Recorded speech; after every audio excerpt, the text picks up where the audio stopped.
Comilla Victoria কলেজের শিক্ষার্থী ও নাট্যকর্মী সোহাগী জাহান তনু হত্যা মামলায় অবশেষে দৃশ্যমান অগ্রগতি।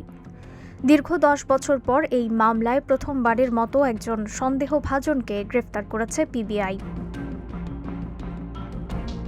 গ্রেফতারকৃত ব্যক্তি সাবেক সেনাবাহিনীর senior warrant officer Hafizur Rahman. মঙ্গলবার রাতে ঢাকার কেরানীগঞ্জে তার নিজ বাসা থেকে তাকে আটক করা হয়।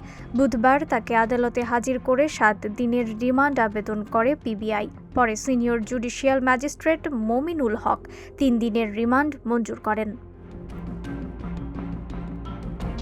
এদিকে আসামি গ্রেফতারে সন্তোষ প্রকাশ করেছেন তনুর পরিবার। তারা দ্রুত বিচার সম্পন্ন করে দোষীর ফাঁসির দাবি জানিয়েছেন।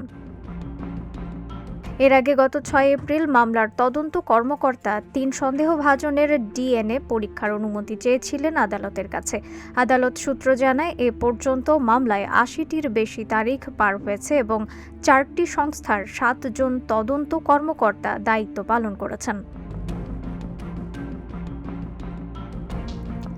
উল্লেখ্য, ২০১৬ সালের ২০ মার্চ সন্ধ্যায় কুমিল্লা সেনানিবাস এলাকায় টিউশনি করতে গিয়ে নিখোঁজ হন তনু। পরে সেনানিবাসের একটি ঝোপ থেকে তার মরদেহ উদ্ধার করা হয়। পরদিন তার বাবা ইয়ার হোসেন অজ্ঞাত আসামিদের বিরুদ্ধে হত্যা মামলা দায়ের করেন। রিফাত আরা ইসলাম, ভোরের আকাশ।